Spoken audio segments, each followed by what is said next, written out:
আশুরার রোজা কয়টি? আশুরার রোজা কোন দিন? আশুরার রোজার নিয়ত কি? আশুরার রোজার ফজিলত কি? ইফতারের দোয়া কি? আশুরা শব্দের অর্থ হল দশম।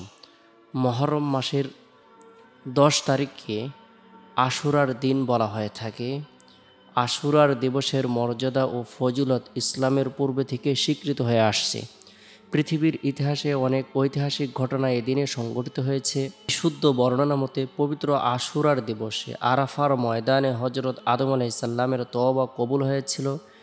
এদিনে হজরত নূহ আলাইসাল্লাম এর নৌকা মহাপ্লাবন শেষে জুদি পাহাড়ে এসে আটকে যায়। এদিনে হজরত মূসা আলাইসাল্লাম ও তার সম্প্রদায় বনি ইসরাইল ফেরাউনের জুলুম নির্যাতন থেকে মুক্তি পান এবং ফেরাউন সদল বলে পানিতে ডুবে ধ্বংস হয়। এছাড়া অনেক ঐতিহাসিক ঘটনা এদিনে সংঘটিত হয়েছে। ইমান ও কুফুরের লড়াই হয়েছে, হক ও বাতিলের দ্বন্দ্ব সংঘাত হয়েছে। পরিণামে সর্বদাই আল্লাহ তাআলা হক ও হক্কানিয়তকে জয়ী করেছেন এবং বাতিল অপশক্তিকে পরাজিত করেছেন। তাই আশুরার দিনের গুরুত্ব, তাৎপর্য, ফজিলত অনেক বেশি। আশুরার দিনের গুরুত্বপূর্ণ আমল হলো নফল রোজা রাখা। যে ব্যক্তি আশুরার দিন নফল রোজা রাখবে, আল্লাহ পাক রব্বুল আলামিন তার পূর্বের 1 বছরের এবং পরের 1 বছরের গুনাহকে মাফ করে দেবেন। সুবহানাল্লাহ। রাসূলুল্লাহ সাল্লাল্লাহু আলাইহি সাল্লাম যখন মক্কা থেকে মদিনায় হিজরত করে গেলেন, সেখানে যাওয়ার পরে দেখলেন ইহুদিরা আশুরার দিন নফল রোজা রাখে। তিনি জিজ্ঞাসা করলেন, তোমরা কি জন্য রোজা রাখো? তারা বলল যে এদিনে আল্লাহ তাআলা হজরত মূসা আলাইসাল্লামকে সমুদ্রের মধ্যে রাস্তা করে দিয়েছিলেন। আল্লাহ তাআলা ফেরাউনের দল থেকে, ফেরাউনের জুলুম নির্যাতন থেকে, অত্যাচার থেকে আল্লাহ তাআলা তাকে মুক্তি দান করেছেন। আমরা সেই জন্য আল্লাহর শুকরিয়া আদায় স্বরূপ এদিনে নফল রোজা রাখি। রাসূলুল্লাহ সাল্লাল্লাহু আলাইহি সাল্লাম বললেন, নাহনু আহাক্কু বিমূসা মিনকুম ফাসামাহু ওয়া আমারা বিসসিয়ামি। আমরা তোমাদের চেয়ে মূসা আলাইহিস সালামের অনুসরণের অধিক যোগ্য, তাই তিনি রোজা রাখলেন এবং সাহাবীদেরকেও রোজা রাখার নির্দেশ দিলেন। তবে তার সাথে তিনি একথাও বললেন, সুমু আশুরা ওয়া খালিফু ফিহিল ইয়াহুদা ওয়া সুমু ক্বাবলাহু ইয়াওমান ওয়া বা'দাহু ইয়াওমা। আশুরার দিবসে রোজা রাখো এবং এতে ইহুদিদের বিরুদ্ধাচরণ করো।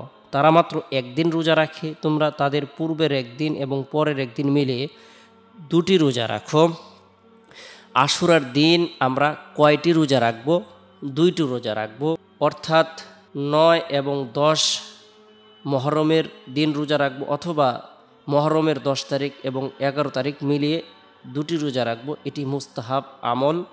কোনো ব্যক্তি যদি 1টি রোজা রাখে তবুও তার রোজা আদায় হয়ে যাবে। শুধু 1 দিন রোজা রাখলে সেটি মাকরুহে তানজিহি হবে। তাই আমরা 2টি রোজা রাখার জন্য চেষ্টা করব। এই রোজাটি আমরা কবে রাখব? আমরা যারা আশুরার রোজা রাখতে চাই, আমরা মঙ্গলবারে 1টি রোজা রাখব এবং বুধবারে 1টি রোজা রাখব, অর্থাৎ জুলাই মাসের 16 তারিখে 1টি রোজা রাখব, 17 তারিখে 1টি রোজা রাখব। 2024 সালে জুলাই মাসের 17 তারিখে হলো আশুরার দিন।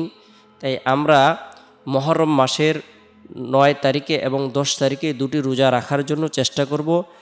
আর যদি আমরা 10 তারিখ এবং 11 তারিখে রোজা রাখি, তাহলে জুলাই মাসের 17 তারিখ এবং 18 তারিখ বুধবার এবং বৃহস্পতিবার এই 2 দিন নফল রোজা রাখব। আশুরার রোজার ফজিলত সম্পর্কে আল্লাহ রাসূল সাল্লাল্লাহু আলাইহি সাল্লাম ইরশাদ করেছেন, সিয়ামু ইয়াউমি আশুরা ইন্নী আহতাসিবু আলাল্লাহি আন ইউকাফফিরাস সানাতাল্লাতী ক্বাবলাহু ওয়া সানাতাল্লাতী বা'দা। আমি আল্লাহ তাআলা দরবারে আশা রাখি যে 10 মুহররম আশুরার রোজা তার পূর্ববর্তী ও পরবর্তী 1 বছরের গুনাহের কাফারা হবে। সুবহানাল্লাহ। যে ব্যক্তি গুরুত্ব সহকারে আশুরার দিন নফল রোজা রাখবে, আল্লাহ পাক রব্বুল আলামিন তার 2 বছরের গুনাহকে মাফ করে দিবেন। হযরত আব্দুল্লাহ ইবনে আব্বাস রাদিয়াল্লাহু তাআলা থেকে বর্ণিত হযরত নবী করিম সাল্লাল্লাহু আলাইহি সাল্লাম ইরশাদ করেছেন, যে ব্যক্তি মুহররম মাসের আশুরার দিন রোজা রাখবে, আল্লাহ তাআলা তাকে 10,000 ফেরেশতার সওয়াব দান করবেন। যে ব্যক্তি আশুরার দিনে রোজা রাখবে, আল্লাহ তাআলা তাকে 10,000 হজকারী, উমরাকারী ও 10,000 শহীদের সওয়াব দান করবেন। যে ব্যক্তি আশুরার দিনে কোনো এতিমের মাথায় হাত ভোলাবে, প্রতিটি চুলের বিনিময়ে আল্লাহ তাআলা তার মর্যাদার স্তরকে বৃদ্ধি করে দিবেন। আশুরার রাতে যে ব্যক্তি কোনো মুমিনকে ইফতার করালো, সে যেন উম্মতে মুহাম্মদের সকলকেই তার নিকট ইফতার করালো। সুবহানাল্লাহ। আল্লাহ পাক রব্বুল আলামিন তাকে অসংখ্য অগণিত নিয়ামত দ্বারা ভরপুর করে দিবেন। আল্লাহ রসুল সাল্লাল্লাহু আলাইহি সাল্লাম আশুরার দিনটিকে গুরুত্ব দিয়েছেন। আশুরার দিনে আল্লাহ তাআলা আসমান জমিন সৃষ্টি করেছেন, পাহাড় সৃষ্টি করেছেন, সাগর সমূহ সৃষ্টি করেছেন, লৌহ কলম সৃষ্টি করেছেন, আদম আলাইহিস সালামকে সৃষ্টি করেছেন। আশুরার দিনে আল্লাহ পাক রব্বুল আলামিন জান্নাত সৃষ্টি করেছেন। আল্লাহ পাক রব্বুল আলামিন আশুরার দিনে অসংখ্য অগণিত নবী রাসূলদেরকে বিশেষ মর্যাদা প্রদান করেছেন। আল্লাহ পাক রব্বুল আলামিন ইব্রাহিম আলাইহিস সালামকে আগুন থেকে হেফাজত করেছেন, রক্ষা করেছেন। আশুরার দিনে হজরত ইব্রাহিম আলাইহিস সালাম জন্মগ্রহণ করেছে। দাউদ আলাইহিস সালামের তওবা আল্লাহ তাআলা আশুরার দিন কবুল করেছেন। মুসা আলাইহিস সালামকে আল্লাহ তাআলা সাগর থেকে রক্ষা করেছেন। ফেরাউনকে আল্লাহ তাআলা ডুবিয়ে মেরেছেন, চুবিয়ে মেরেছেন। হজরত সুলাইমান আলাইহিস সালামকে আল্লাহ তাআলা রাজত্ব ফিরিয়ে দিয়েছেন। তাই আশুরার দিনের গুরুত্ব তাৎপর্য অনেক বেশি। আর আশুরার রোজার বিশেষ ফজিলত হলো আল্লাহ তাআলা তার পূর্বের 1 বছরের পরের 1 বছরের গুনাহকে মাফ করে দিবেন। আশুরার দিন যে আমরা রোজা রাখবো, এই রোজার নিয়ত কিভাবে করব? নিয়ত অর্থ হলো সংকল্প করা, ইচ্ছা পোষণ করা। বান্দা যখন সাহারি খাওয়ার ইচ্ছা পোষণ করেছে, বান্দি যখন সাহারি খাওয়ার ইচ্ছা পোষণ করেছে, তখনই তার রোজার জন্য নিয়ত হয়েছে। মুখে বলা জরুরি নয়।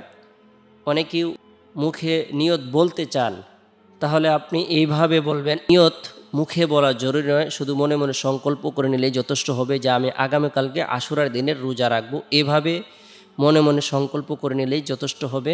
এরপরে আশুরার দিন রোজা রাখার পর আমরা সারা দিন ক্লান্ত হয় ইফতার করব। এই ইফতারের পূর্ব মুহূর্তে আমরা দোয়া করব। আল্লাহ তাআলা ইফতারের পূর্ব মুহূর্তে দোয়াকে কবুল করবেন।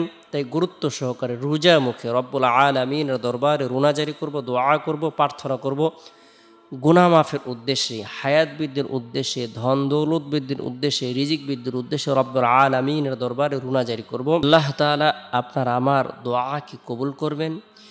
ইফতারের পূর্ব মুহূর্তে, ইফতারের সামনে নিয়ে এই দোয়াটি আমরা করব, অর্থাৎ ইফতারের দোয়া পাঠ করব।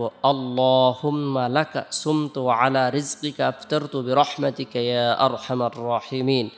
আল্লাহুম্মা লাকা সুমতু আলা রিজকিকা আফতারতু বিরহমাতিকা ইয়া আরহামার রাহিমিন। ইফতারের এই দোয়াটি আমরা পাঠ করার পরে ইফতারি খাবো, ইফতারি ভক্ষণ করব। ইফতারির সময় আল্লাহ তাআলা দোয়া কবুল করেন। রোজাদার ব্যক্তিকে আল্লাহ তাআলা ক্ষমা করে দেন, আল্লাহ তাআলা তার উপর সন্তুষ্ট হয়ে যান। বান্দা এই দোয়াটি পাঠ করবে, হে আল্লাহ, আমি তোমার সন্তুষ্টির জন্য রোজা রেখেছি এবং তোমার দেওয়া রিজিক দ্বারাই ইফতার করেছি। হে দয়াময়, দয়ালু, তুমি অনুগ্রহ করে তা কবুল করো। সুবহানাল্লাহ।